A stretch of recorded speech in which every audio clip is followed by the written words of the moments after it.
السلام عليكم ورحمة الله.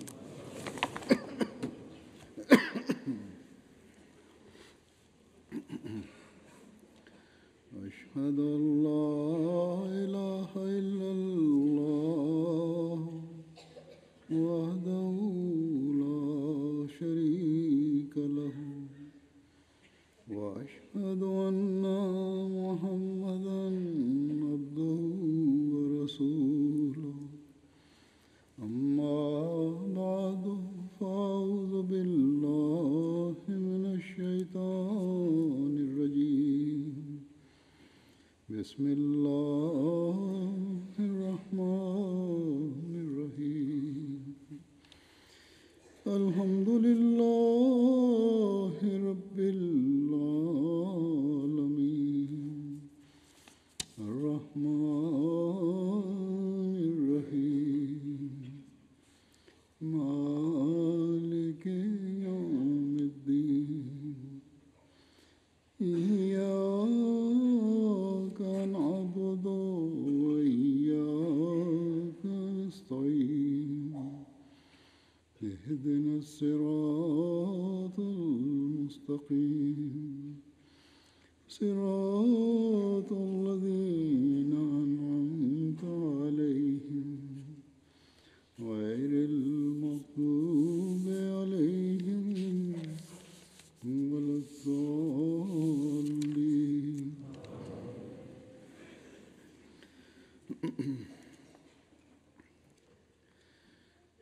दो दिन पहले 23 मार्च थी.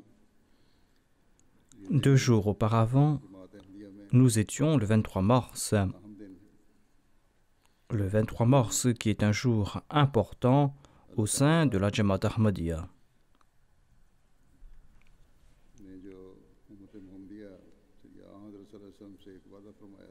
La promesse faite par Allah au saint prophète Mohammed paix soit lui s'est accomplie ce jour-là, et la prophétie du saint prophète Mohammed paix soit lui s'est réalisée. Et la période de la renaissance de l'islam a débuté.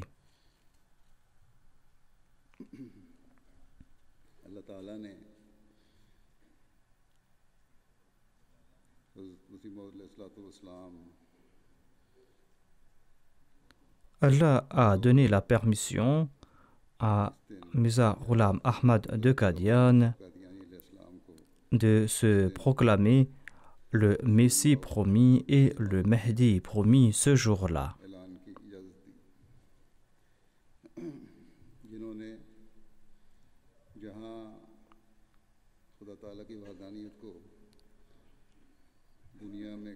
Mirza Ghulam Ahmad de Qadian devait présenter au monde des preuves et des arguments attestant de l'unicité de Dieu. Il devait aussi prouver la supériorité de l'islam sur toutes les religions. Et il devait aussi prouver que l'islam est la religion parfaite.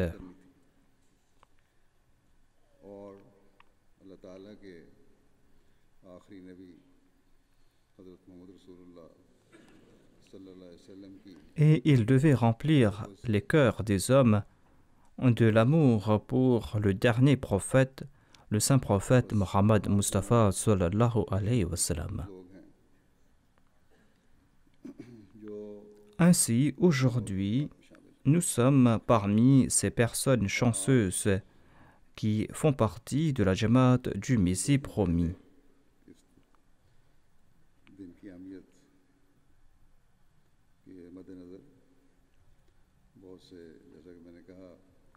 Et 2 jours auparavant, compte tenu de l'importance de ce jour, la Jamaat a organisé la journée du Messie promis.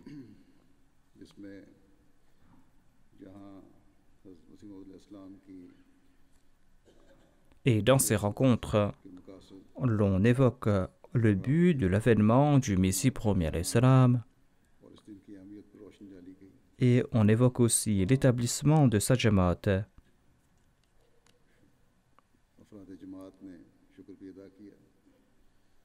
कि अल्लाह ताला ने हमें Et les membres de la Jamaat ont aussi prouvé leur reconnaissance envers Dieu, आने वाले à savoir qu'Allah nous a permis d'accepter l'injonction du saint prophète Mohammed paix soit lui et d'accepter le Messie promis l'Islam et le Mahdi promis et de lui transmettre les salutations du saint prophète Mohammed Mustafa sallallahu alayhi wa sallam. खुशी और शुक्र का मुकाम है वहाँ हमारी जिम्मेदारियां बढ़ाता है Accepter le Messie promis l'Islam est une source de joie pour nous.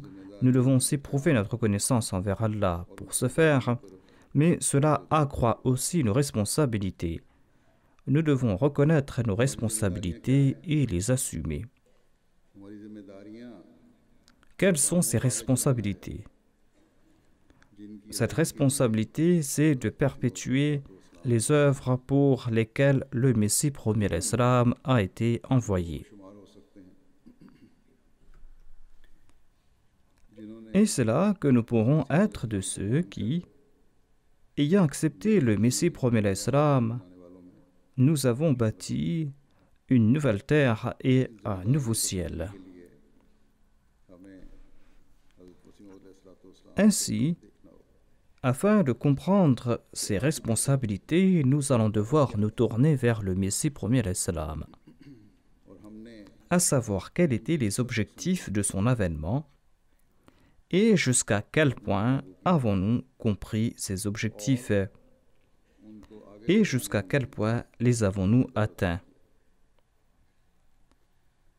या किरदार et quel rôle avons-nous joué pour faire avancer ces objectifs अलैहिस्सलाम ou quel rôle sommes-nous en train de jouer pour faire avancer ces objectifs. ने मुझे मामूल फरमाया Le Messie promis l'Islam déclare dans son endroit: Dieu m'a envoyé pour accomplir les tâches suivantes, कुदरत वाक़या de rétablir cette relation qui s'est dégradée entre Dieu et sa création, दोबारा कायम करूँ et de rétablir de nouveau une relation d'amour et de sincérité entre la création de Dieu et Dieu. कि सच्चाई के इजहार से Deuxièmement, जंगों का खात्मा करके je suis venu mettre fin aux guerres religieuses en dévoilant la vérité et de jeter les bases de la réconciliation. सच्चाइयाँ जो दुनिया की Ensuite, j'ai été envoyé, dit-il, afin de dévoiler de nouveau au monde ces vérités religieuses qui ont été cachées des regards des hommes. Quatrièmement, j'ai été envoyé afin de dévoiler cette spiritualité qui a été enfouie sous les décombres de l'égoïsme. ये खुदा की ताकतें जो इंसान के अंदर Un autre objectif, c'est de démontrer par des actions et pas uniquement par des paroles la puissance divine qui se manifeste en l'homme par l'entremise de son attention et de ses supplications. कि वो खालिस और चमकती हुई तौहीद Le plus grand objectif, dit le Messie promis l'Islam, c'est de planter pour toujours dans la nation la plante de l'unicité sublime et brillante de Dieu, पौधा लगा दूँ une unicité qui est exempte de toute souillure du polythéisme. ताकत से होगा जो आसमान Je ne suis pas à même d'accomplir ces œuvres, dit le Messie promis l'Islam.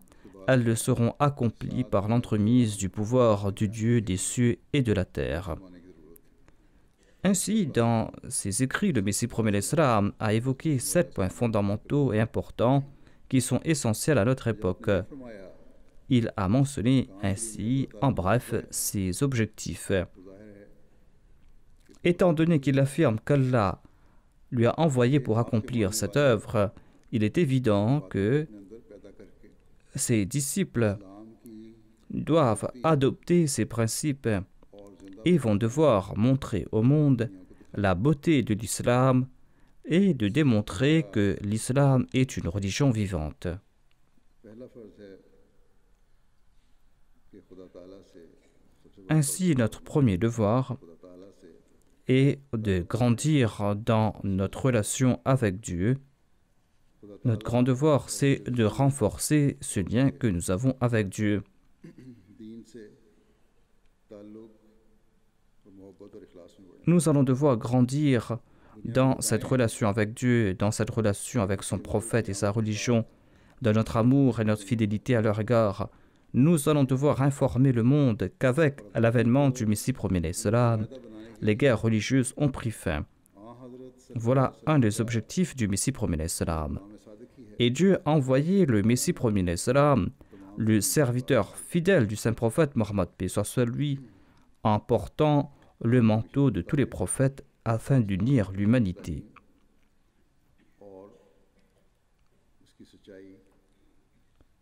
En accord à sa mission, nous allons devoir étaler devant le monde les beaux enseignements de l'islam ainsi que la véridicité de l'islam. Et pour ce faire, nos actions devront servir d'exemple. Nous allons devoir servir de modèle dans le domaine du progrès spirituel. Et nous allons devoir nous débarrasser de nos passions charnelles.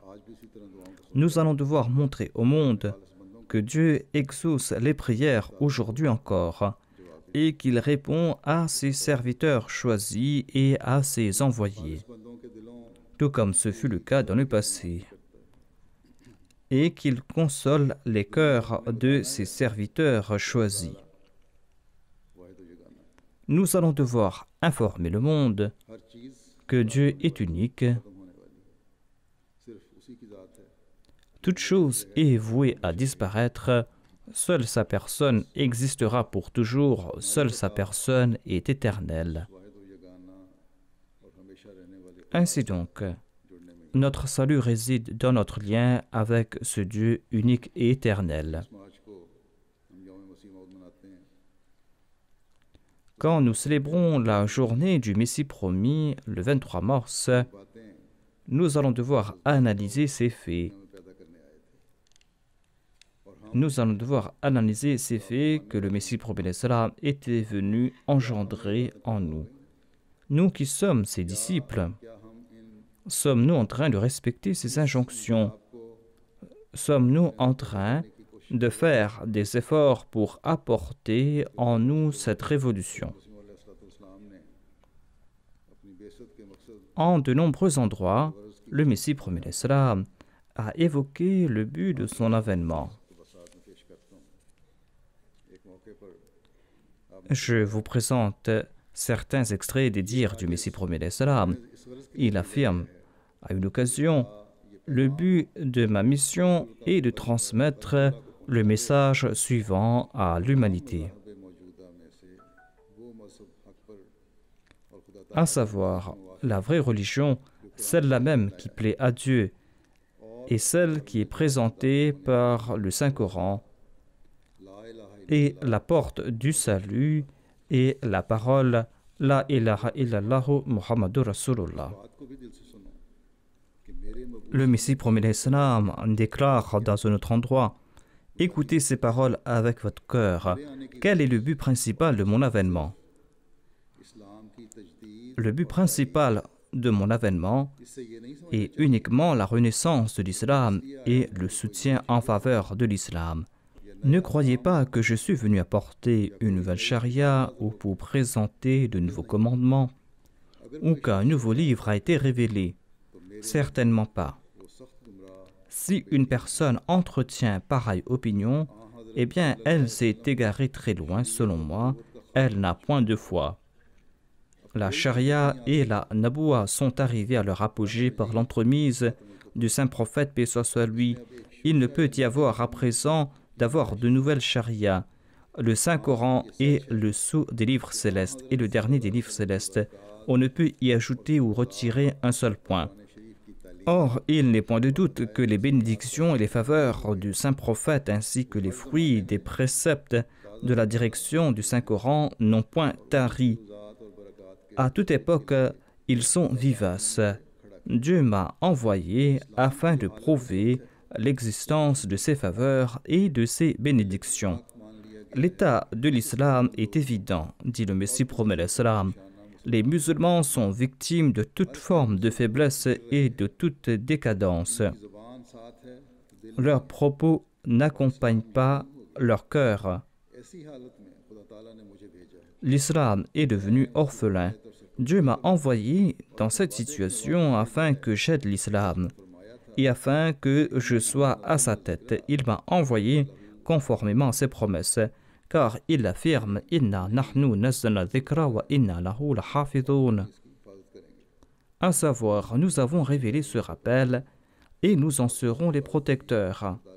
C'est-à-dire, Dieu a pris la responsabilité de diffuser les enseignements du Saint-Coran et de le protéger.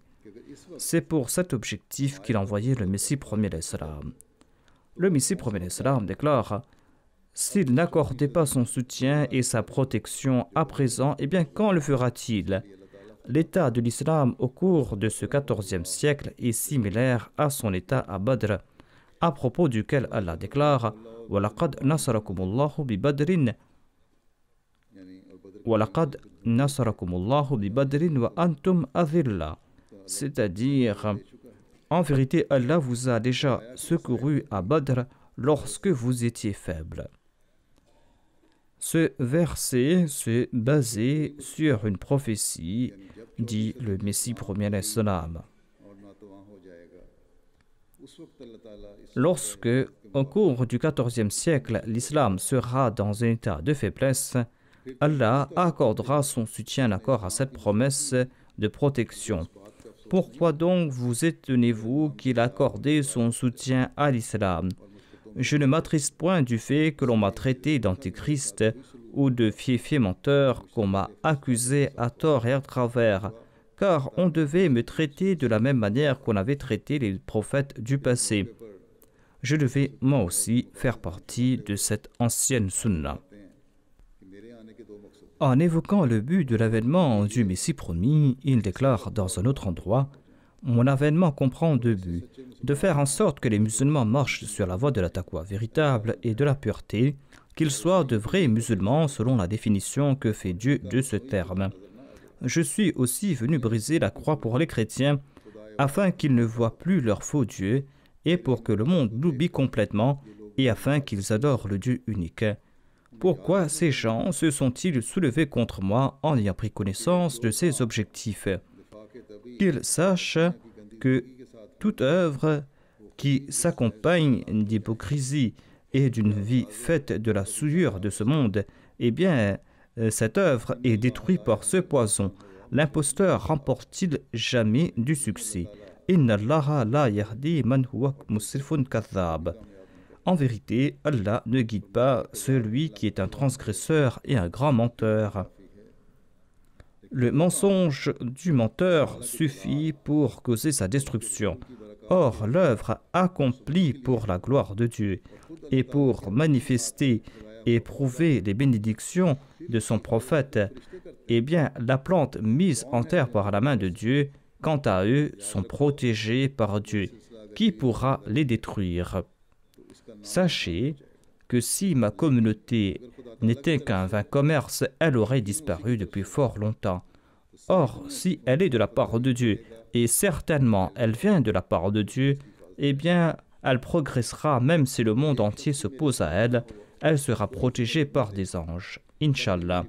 Même si tout le monde m'abandonne, dit le Messie premier l'Islam, et que personne ne m'accorde son soutien, je suis convaincu que cette communauté aura du succès. Je ne me soucie guère de l'opposition, voire je la considère une partie essentielle du progrès de ma communauté. Jamais aucun envoyé ou aucun calife de Dieu n'est apparu en ce monde et qu'il a été accepté de bonne grâce. L'état du monde est fort étrange. Une personne peut être de nature véridique, mais les autres ne cessent de le critiquer. Ils ne cessent de le critiquer à tort et à travers. Aujourd'hui, 127 ans après, nous constatons que le soutien de Dieu accompagne toujours le Messie premier l'Islam. Par la grâce de Dieu, cette communauté ne cesse de progresser. Ainsi, il nous incombe d'apporter des changements purs en notre personne et de soutenir le Messie premier l'Islam afin qu'il atteigne son objectif et de profiter de cette faveur qui concernait le but de son avènement. Sinon, tout comme l'a déclaré le Messie premier l'Islam, il n'a certainement pas besoin de nous.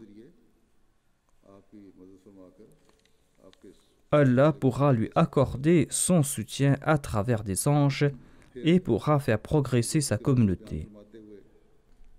En évoquant ailleurs le but de son avènement, le Messie premier d'Islam déclare « Allah m'a envoyé afin que je puisse dévoiler au monde ses trésors enfouis et de nettoyer ces joyaux brillants de la souillure de ces viles objections.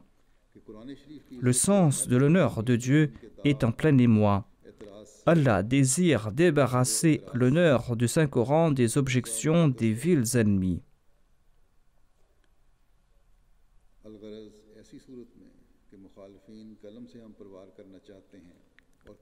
L'ennemi lance ses assauts contre nous par l'entremise de la plume.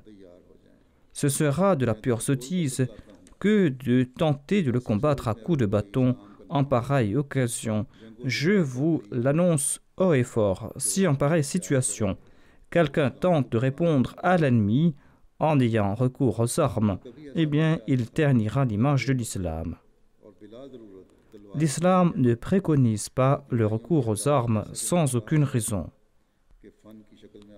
Tout comme je l'ai déclaré, les objectifs des guerres à présent ne sont plus religieuses mais mondaines.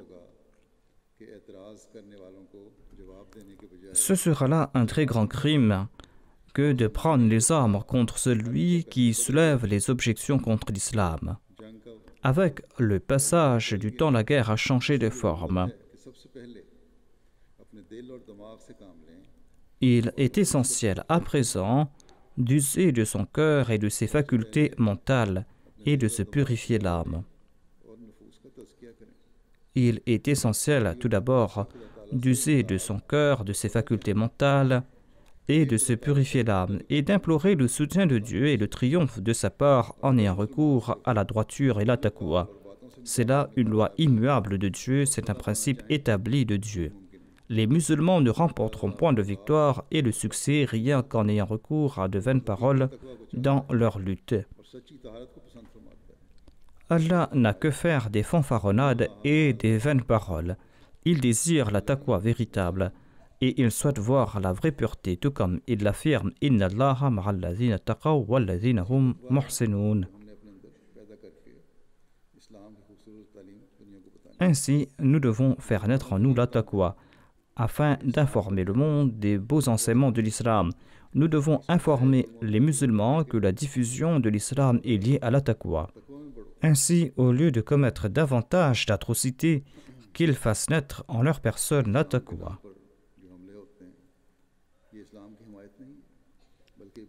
Ces attaques lancées au nom de l'islam ne sont pas des soutiens en faveur de l'islam. Au contraire, elles ternissent l'image de l'islam. Tuer les innocents est un moyen d'attirer la colère divine. Quelques jours de cela, on a tué des innocents dans une attaque terroriste en Belgique. Des douzaines d'innocents ont perdu la vie et des centaines d'autres ont été blessés.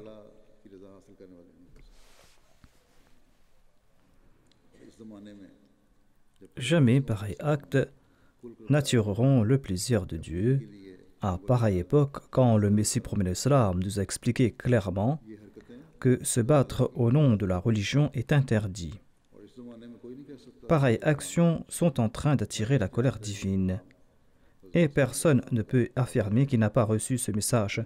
Tout le monde connaît ce message clair du Messie premier d'Islam, à savoir que se battre au nom de la religion est à présent interdit.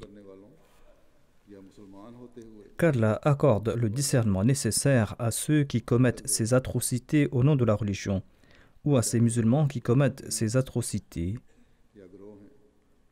qu'il s'agisse d'États musulmans ou de groupes musulmans, afin qu'ils écoutent la voix de l'imam de l'époque, afin qu'ils cessent ces exactions et afin qu'ils aient recours à l'arme véritable que Dieu a accordée à l'imam de l'époque.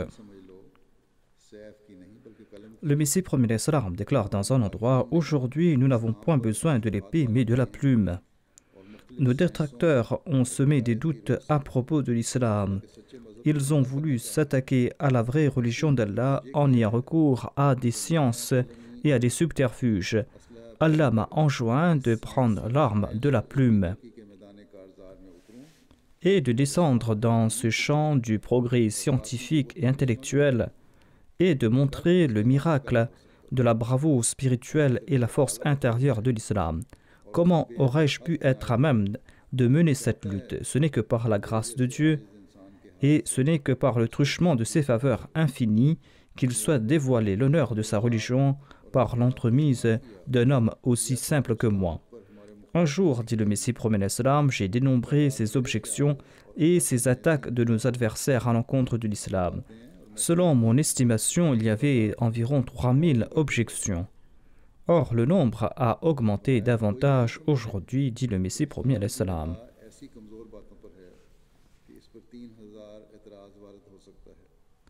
Que personne ne croit que on peut soulever 3000 objections contre l'islam. Certainement non. Aux yeux des sots et des obtus, ce sont peut-être des objections.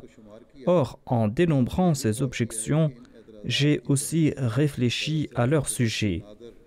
Et sous ces objections se trouvent nombre de précieuses vérités que les détracteurs ne voient pas en raison de leur manque de discernement. En somme, la sagesse divine veut que là où le détracteur aveugle est en but à des objections, il s'y trouve des trésors cachés de vérité. Ensuite, le Messie promet l'islam explique que Dieu lui a envoyé pour montrer la lumière de l'islam et que les chrétiens ne comprennent même pas leurs croyances et leurs doctrines. Il déclare que ces gens sont contraints de suivre leur doctrine qu'ils ne comprennent même pas. Que dire des croyances de ces gens, dit le Messie prophète l'islam. C'est l'islam qui a apporté la vérité. Dieu m'a envoyé afin que je dévoile la vérité sur la lumière qui se trouve en l'islam. La vérité est que Dieu existe. La vérité est qu'il est unique.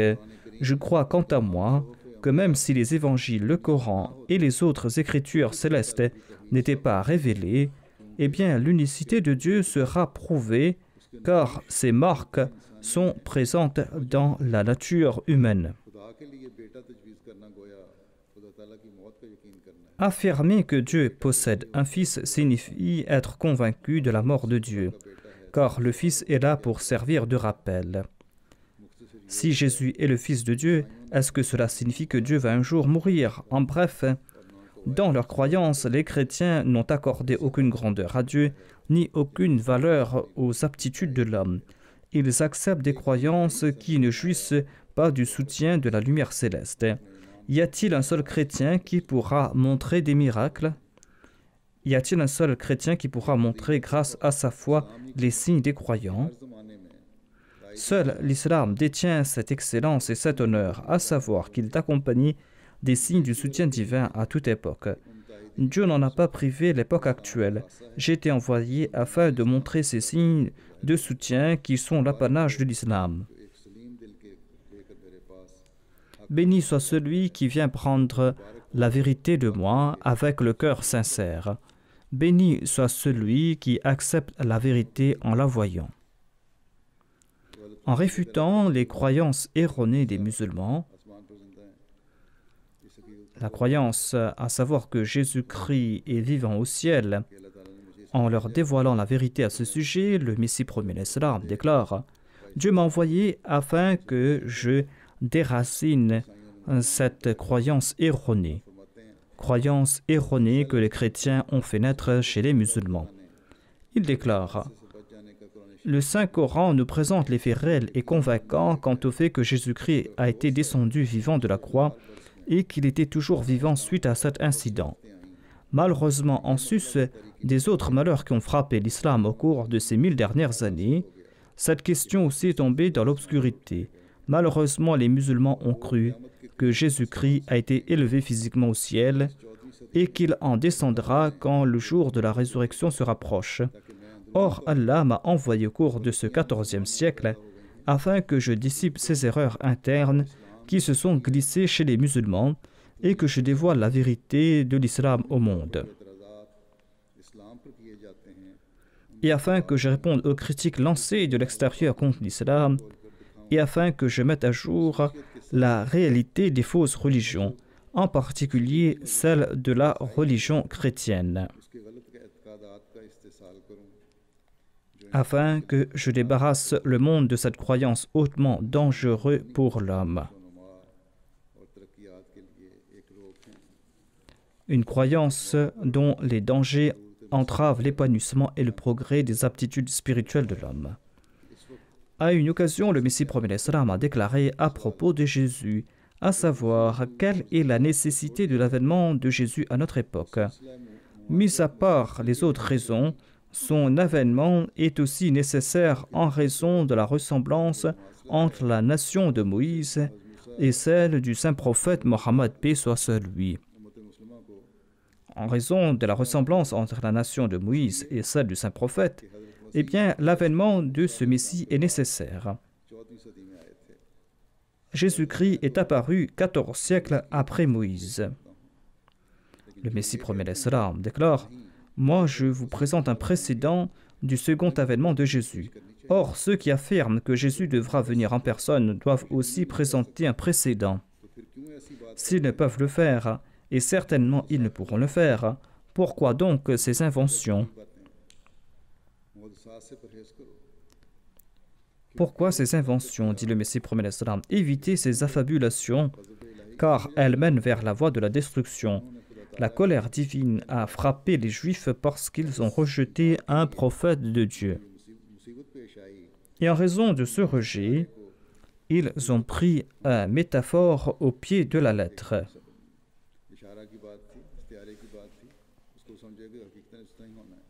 Ainsi donc, ils ont pris ce métaphore au sens littéral. En résultat, ils se sont attirés la colère de Dieu. Or, nous voyons une situation similaire. Le Messie prophète l'Islam déclare « Je suis fort triste de la situation des musulmans. Ils ont devant eux le précédent des Juifs, et dans leurs 5 prières quotidiennes, ils récitent la prière Ghayril Maghdubi alayhim. Et ils acceptent que cette locution s'applique aux Juifs. Or, je ne comprends pas pourquoi ils suivent la même voie. Un prophète a rendu un verdict dans un cas similaire. Pourquoi Jésus descendra-t-il physiquement du ciel pour casser cette décision? Jésus en personne a rendu son verdict dans le cas d'Élie et il a expliqué que son deuxième avènement sera au sens spirituel et que Yahya est venu en la personne d'Élie. Or, face à ce précédent, les musulmans ne sont pas satisfaits tant que Jésus ne descend pas physiquement du ciel. Je vous demande de prier, vous et vos soutiens, que Jésus descende physiquement du ciel, et vous constaterez qu'il n'en descendra pas. Je dis en toute vérité que si toutes ces personnes ne cessent de se prosterner pendant toute leur vie et qu'ils usent leur nez au sol, eh bien Jésus-Christ ne descendra pas du ciel, car celui qui devait venir est venu. Si seulement les musulmans puissent comprendre ce point et qu'au lieu de s'opposer à l'envoyé de Dieu, qu'ils s'attachent à lui afin de pratiquer les véritables enseignements de l'islam dans le monde et qu'ils essayent d'agir avec justice partout et qu'ils essayent d'établir la paix et la justice partout. Il faut que nous présentions l'image véritable de l'islam aux non-musulmans et à ceux qui n'ont aucune religion. Et nous devons, en tant que musulmans, servir l'islam. Voilà comment doivent agir les musulmans. En évoquant 4 signes de sa véridicité, le Messie prophète l'Islam déclare « Le premier est celui de la maîtrise de la langue arabe. » Et cette maîtrise m'a été accordée depuis que Mohammed Hussein Batalvi a écrit que je ne connais pas la conjugaison d'une seule forme verbale de langue arabe, alors que je n'avais jamais déclaré que je connais la conjugaison. Les gens qui ont étudié l'arabe, sa grammaire, savent comment c'est difficile. Maulvi Abdul Karim Saheb a observé comment, depuis le début, Dieu m'a accordé son aide à travers ces miracles. La plus grande difficulté était lorsqu'on ne trouvait pas des expressions idiomatiques, mais Dieu m'inspirait ces mots. Il est facile d'inventer des expressions toutes nouvelles et affectées, mais il est difficile de trouver des expressions idiomatiques. Ensuite, j'ai publié ces ouvrages et j'ai présenté de grandes récompenses et je leur ai dit de prendre l'aide de n'importe qui, même des lettrés. Dieu m'a accordé cette certitude qu'ils n'auront pas la possibilité de se faire, car ceci fait partie des miracles du Saint-Coran. C'est un miracle qui m'a été accordé par l'entremise du Saint-Coran. Le deuxième signe est l'acceptation des prières. J'ai observé, lorsque j'écrivais mes livres en langue arabe, que Dieu a accepté mes nombreuses prières. J'ai prié en écrivant chaque mot, et à l'exception du saint prophète Mohammed lui, le statut duquel est très élevé, et c'est en le suivant que j'ai obtenu ce statut, eh bien, en sus des prières du saint prophète lui, ce sont mes prières qui ont été les plus exaucées. À l'exception du saint prophète lui, les prières d'un autre prophète n'ont pas été exaucées à l'instar des prières du Messie promis. Je ne peux pas les énumérer. Et il y avait certains signes de l'acceptation de mes prières qu'un grand nombre de personnes en étaient au courant. Le troisième type de signe, dit le Messie promet l'Islam, ce sont les prophéties, c'est-à-dire la connaissance de l'invisible. C'est vrai que les astrologues et les devins, selon leur intuition, disent des choses qui s'accomplissent par la suite. Ainsi donc, l'histoire nous apprend qu'à l'époque du saint prophète Mohammed lui, il y avait des devins qui faisaient des prédictions. Ainsi, Sati était aussi un devin. Cependant, il y a une différence entre la connaissance de l'invisible de ces devins, de ces astrologues, et la connaissance de l'invisible des prophètes. Ceux qui ont reçu la révélation divine sont accompagnés de la puissance divine dans leur connaissance de l'invisible. C'est pourquoi le Saint-Coran déclare « La yuthiru ala ghaybihi illa man irtada minar rasoul » Le terme « idhar », prédominance, signifie la splendeur et la force. Le quatrième signe, la connaissance du Saint-Coran, car la connaissance du Saint-Coran ne peut être accordée qu'à celui qui a été purifié. Il est dit « La yamassuhu illa al-mutahharun ». J'ai demandé à maintes reprises à mes adversaires d'écrire des commentaires du Saint-Coran. Je vais aussi composer des commentaires et nous allons comparer ces commentaires. Mais personne n'a eu le courage de relever ce défi. Mohammed Hussein et les autres ont déclaré que je ne connais même pas la conjugaison d'une seule forme verbale en langue arabe. Mais lorsque j'ai présenté mes ouvrages, ils ont présenté de vaines et ridicules excuses. Et ils n'ont même pas pu écrire une seule page afin de dire « Voilà, c'est cela la langue arabe. Voilà les 4 signes de ma véracité qui m'ont été accordés. »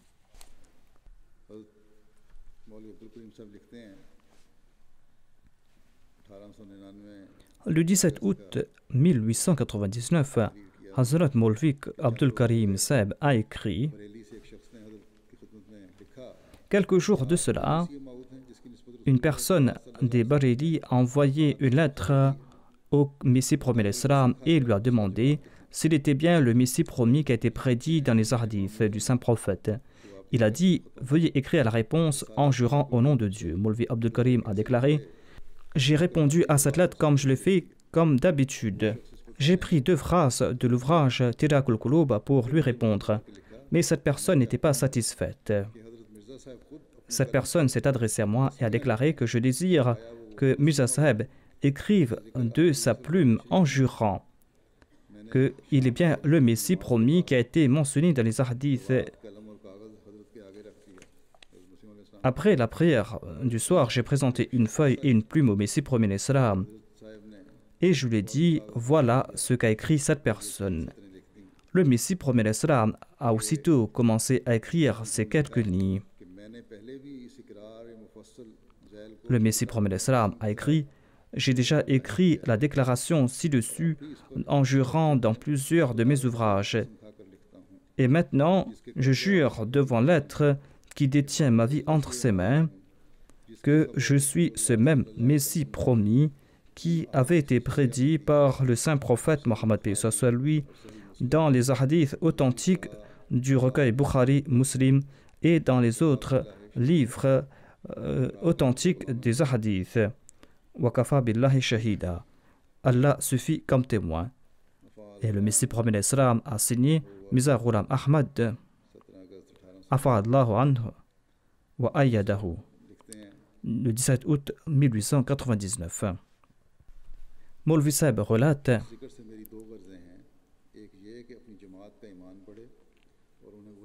j'ai mentionné cet incident pour deux raisons. La première, pour que la foi des membres de la Jamaat augmente, afin que les membres de cette Jamaat ressentent le même plaisir que ceux qui sont ici ressentent lors de cet incident, afin qu'ils affirment tous qu'ils ont obtenu une nouvelle foi.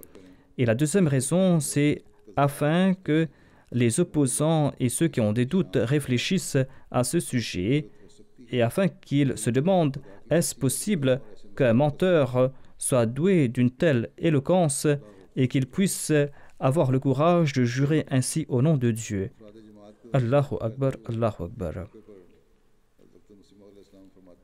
Dans un autre endroit, en prodiguant des conseils aux membres de la Jamaat, le Messie promet l'Islam a déclaré: je ne désire pas qu'au moment du serment d'allégeance, l'on se contente de répéter quelques paroles, à l'instar d'un perroquet. Cela n'est d'aucun avantage. Purifiez votre âme, ceci est primordial. Comprenez ce qu'est la purification de l'âme et purifiez-vous l'âme. Mon objectif n'est pas de débattre sur le sujet de la mort de la vie de Jésus.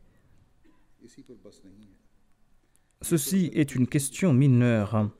Il ne faut pas se contenter de cela. C'était une erreur que j'ai rectifiée. Ma tâche et mon objectif est de vous pousser à effectuer une évolution positive en votre personne. Vous devez vous changer entièrement. Il vous incombe à tous de comprendre ce secret, d'apporter en vous cette transformation radicale afin que vous puissiez annoncer que vous êtes différent. Certainement, tant que vous ne partagez pas pour une longue période ma compagnie, vous ne pourrez annoncer que vous avez été transformé. Le Messie promet l'Islam a déclaré que si vous avez purifié votre âme et votre caractère, c'est là que vous pourrez annoncer qu'il y a eu un grand changement en vous. Sinon, pareille déclaration sera vaine. Le Messie promet l'Islam a déclaré que si vous êtes de vrais croyants, remerciez Dieu et prosternez-vous en guise de remerciement, car vous avez connu l'époque qui a été attendue par vos ancêtres, des personnes qui vous ont trépassé. Vous avez connu cette époque. Il vous incombe à vous maintenant de valoriser cette période ou de ne pas le faire, d'en profiter ou pas. Je le répéterai encore et encore, et je ne pourrai m'arrêter d'annoncer que je suis celui qui a été envoyé pour la réforme de l'humanité, afin de rétablir de nouveau la foi dans les cœurs. J'ai été envoyé à l'instar de cette personne qui a été envoyée après Moïse, dont l'âme a été élevée au ciel après beaucoup de peine au cours de l'état d'Hérode. Lorsque le deuxième Kalimullah, qui est en vérité le premier et le chef des prophètes, est venu pour déshonorer les autres prophètes, tout comme il a été dit dans ce verset, « Inna arsalna ilaykum rasulan shahidan alaykum kama arsalna ila fir'auna rasula » Eh bien, il était à l'image de Moïse, le Kalimullah, mais il avait un rang beaucoup plus supérieur à Moïse. Et il a annoncé qu'il y aura un représentant du Messie, Jésus, qui viendra. Et ce représentant de Jésus sera identique à Jésus, fils de Marie. Et il viendra au cours d'un laps de temps similaire, c'est-à-dire au cours du XIVe siècle. Il devra descendre spirituellement du ciel, à l'instar de ces personnes qui descendent pour la réforme de la création de Dieu. Et il est venu à cette période, une période qui avait les mêmes caractéristiques de l'époque de Jésus. Ainsi, il est ainsi pour ceux qui veulent comprendre. On ne doit pas donc rejeter ceci, afin que l'on ne s'oppose pas à Dieu. Les gens de ce monde ont des opinions bornées et sont dans l'obscurité et ne vont pas accepter cela. Mais bientôt, le temps viendra où ils vont comprendre leurs erreurs. Un avertisseur est apparu au monde, mais le monde ne l'a pas accepté, mais Dieu l'acceptera et prouvera sa véridicité par des assauts terribles. Ainsi, nous sommes chanceux d'avoir accepté le Messie promis. Et tout en lui prêtant allégeance, nous avons aussi promis d'apporter des changements purs en nous et de mettre en application les préceptes du Saint-Coran. Et nous avons fait partie de ceux qui se prosternent en gratitude à Dieu et non pas parmi ceux qui se sont détournés du Messie. C'est là une grâce qu'Allah nous a accordée, c'est là une miséricorde qu'il nous a accordée en nous faisant naître à cette époque, l'époque de l'avènement du Messie promis, l'époque où a débuté la renaissance de l'islam. Et à l'époque des ténèbres dans lesquelles vivaient les gens de le passé est passée. Nous sommes en train de vivre l'époque de la renaissance de l'islam. Nous sommes nés au cours de cette période de la renaissance de l'islam. Et nombre d'esprits purs attendaient cette période et ont quitté ce monde sans connaître cette époque. Le Messie premier l'Islam nous a fait connaître le Dieu vivant, un Dieu qui entend et qui parle aujourd'hui tout comme il le faisait auparavant. Ainsi, nous devrons prouver notre connaissance envers Dieu. Il y a un point que je voudrais présenter concernant le 23 mars. Dans le cadre de la journée du 23 mars, d'aucuns se sont félicités par des messages. Il y a plusieurs formes de messagerie, à l'instar de WhatsApp et les autres. S'ils se sont présentés ces vœux parce que nous avons accepté le Messie premier l'Islam et que nous sommes en train de prouver notre reconnaissance pour le fait que nous sommes parmi ces musulmans qui sont sur la voie droite parce que nous l'avons accepté et que nous sommes en train de propager la religion et ses vertus. Si c'était avec ces intentions que nous nous sommes félicités, eh bien, ces vœux étaient légitimes. Il n'y a pas de mal à cela et il n'y a aucune innovation en cela. Mais je suis, moi, étonné de la réaction d'une personne qui a envoyé son message. Il a écrit un très long message et il interdit les autres avec véhémence. Il a déclaré que vous êtes en train de créer des innovations à l'instar des autres musulmans. Je m'étonne de cette personne qui, selon moi, connaît très bien la religion, qui connaît très bien l'Anitham et Jamaat. Comment peut-il annoncer que ceux qui se présentent de tels vœux vont sombrer dans l'innovation? Les autres musulmans n'ont pas reçu cette faveur qu'est le califat, faveur qu'ils ont reçue parce qu'ils ont accepté le Messie premier l'Islam.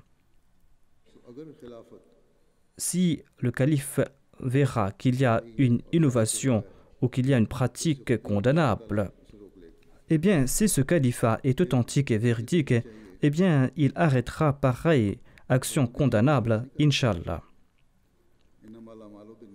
Ensuite, il ne faut pas avoir des doutes concernant l'intention des gens.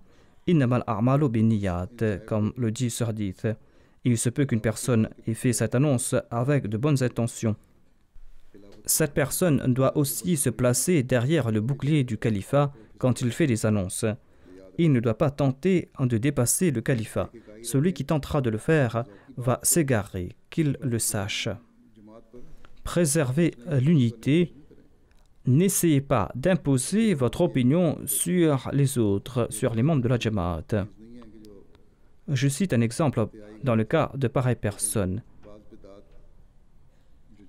Ce n'est pas quelque chose de très grave, mais il y a quand même certaines innovations qui existent chez les musulmans. Et quel était le point de vue du Messie premier l'Islam à cet égard? Une fois, on demanda au Messie premier l'Islam à propos de la Qada et Umri, c'est-à-dire des prières qui ont été manquées, et les gens ont l'habitude de rattraper leurs prières en accomplissant la Jumatul Wida, ou la dernière prière du vendredi du mois du Ramadan, et de croire ainsi que leurs prières ont été pardonnées, les prières qu'ils ont manquées. On a posé une question à ce sujet au Messie promis l'Islam. Le Messie promis l'Islam a déclaré, certes, pareille action est tout à fait futile, il n'y a pas de doute à ce sujet. Cependant, il y avait une personne qui ne priait pas à l'heure prescrite à l'époque du calife Ali, et quelqu'un a dit à Sayyidina Ali, pourquoi n'empêchez pas cette personne de prier à cette heure inopportune? Ali a déclaré, j'ai peur de tomber sous le coup de ce verset qui déclare أرأيت الذي ينهى عبدا إذا صلى. Ce verset qui dit n'as-tu pas vu celui qui empêche quelqu'un de prier? Le Messie promis l'Islam déclare que si une personne délaisse une prière intentionnellement afin d'accomplir la prière qada et umri, eh bien cela n'est pas permis. Mais s'il prie parce qu'il ressent des remords et pour qu'il soit pardonné, eh bien pourquoi l'arrêter? Il est en train de prier de toute manière. Certes, quant à lui, il n'a pas de volonté. Attention que si vous empêchez cette personne de prier, vous tombiez sous le coup de ce verset. Ainsi donc, celui qui avait le droit d'émettre un fatwa, un décret, avait pris tant de précautions. Mais cette personne, quant à elle, en voyant ces vœux que les gens se transmettaient, a lancé des avertissements et des fatwas. S'il avait des appréhensions, il devrait m'en informer. Et si je devais empêcher pareille pratique, eh bien c'est la responsabilité du calife ou de la Nizam et Jamaat. Qu'Allah fasse que nous puissions tous comprendre le but de l'avènement du Messie promis l'Islam et que nous puissions agir en ce sens.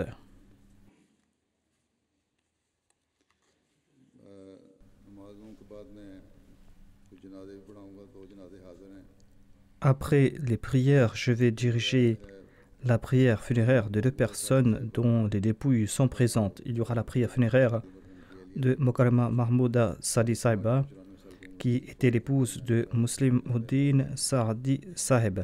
Elle est décédée le 22 mars dernier à l'âge de 94 ans. Inna lillahi wa inna ilayhi raji'un.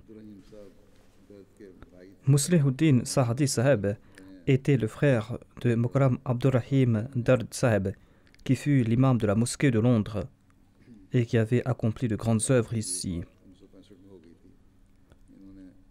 Saadi Sahib est décédé en 1965 et la défunte a vécu pendant 41 ans dans un état de veuvage et elle a fait preuve d'une grande patience et d'une grande reconnaissance. Un de ses fils fut l'assistant du secrétaire privé du 3e calife. Il est décédé. Un de ses fils, Jalaluddin Akbar Sahib, est ici au Royaume-Uni. Il a servi comme l'adjoint du secrétaire Riafat ici au Royaume-Uni. La défunte était très proche du califat. Elle aimait prêcher le message de l'islam de l'Ahmadiyya. Elle aimait lire le Saint-Coran et enseigner le Saint-Coran. C'était une dame qui passait son temps dans la prière, qui était très patiente. Elle était très malade depuis les 6 dernières années et elle a fait preuve d'une grande patience. Au cours de sa maladie, elle était moussia par la grâce d'Allah. Qu'Allah exalte son statut et qu'Allah fasse que ses descendants soient toujours fidèles et sincères envers l'Ahmadiyya. Ensuite, il y aura la prière funéraire de Nuruddin Chiragh Sahib, qui était le fils de Chiraguddin Sahib de Qadian. Elle est décédée le 15 mars dernier à l'âge de 45 ans des suites d'une crise cardiaque. Inna lillahi wa inna ilayhi raji'un. Il était de Qadian et il habitait ici au Royaume-Uni depuis les 10 dernières années. C'était une personne très simple. Sa sœur a écrit que il a vécu dans la pauvreté durant son enfance et lorsqu'Allah leur a accordé de grandes faveurs, eh bien, cela n'a pas attisé sa convoitise. Au contraire, il a aidé nombre de personnes. On a trouvé un carnet dans lequel il avait le nom de 47 personnes qu'il aidait financièrement. Même des Loun Ahmadi ont évoqué ses bonnes qualités et le fait que c'était une personne de nature angélique. Le défunt accomplissait ses prières quotidiennes régulièrement et il était très proche du califat et il était respectueux à l'égard des aînés de la communauté. Ses proches se trouvent à Kardian, qu'Allah accorde patience et persévérance aux membres de la famille endeuillés. खास तौर पर इनकी वालदा को अल्लाह ताला सुकून दे। Qu'Allah accorde beaucoup de patience à sa mère. का बेगम साहिबा एलिया मुकरम अब्दुल बारी साहब Ensuite, il y aura la prière funéraire de Sayyida Mubaraka Begum Sahiba, épouse de Abdul Bari Sahib, talukdar du Bengale. वफात पा गई। Elle est décédée le 20 mars dernier à l'âge de 83 ans. Inna lillahi wa inna ilayhi raji'un. Elle était malade depuis quelque temps. Sarja Bhagalpur Elle est née de la région du Bihar. Son père était Sayyid Moussa Raza Bhagalpur.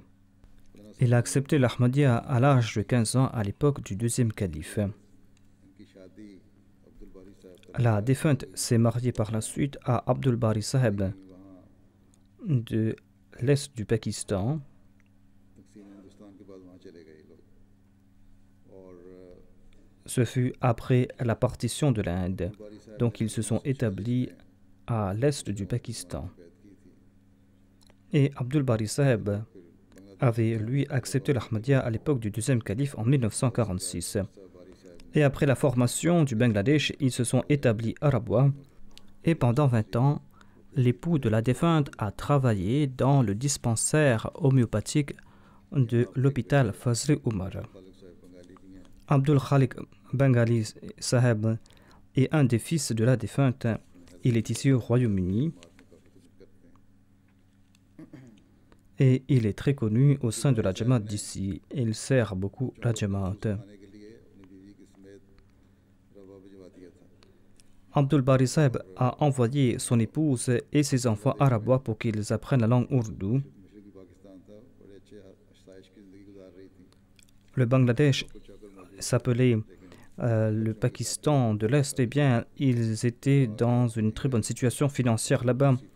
Mais il a envoyé ses enfants pour l'éducation morale et spirituelle de ses enfants, afin qu'ils puissent apprendre la langue ourdou et afin qu'ils soient proches du califat. के बच्चों को Donc, il a consenti à de grands sacrifices, qu'Allah exalte son statut et qu'Allah fasse que ses enfants puissent atteindre les objectifs pour lesquels il a consenti à ces sacrifices et la raison pour laquelle il était venu à Rabwa.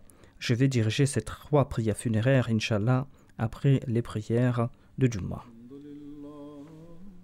الحمد لله نحمده ونستعينه ونستغفره ونؤمن به ونتوكل عليه ونعوذ بالله من شرور أنفسنا ومن سيئات أعمالنا من يهده الله فلا مضل له ومن يضلله فلا هادي له ونشهد أن لا إله إلا الله ونشهد أن محمدا عبده ورسوله عباد الله رحمكم الله إن الله يأمر بالعدل والإحسان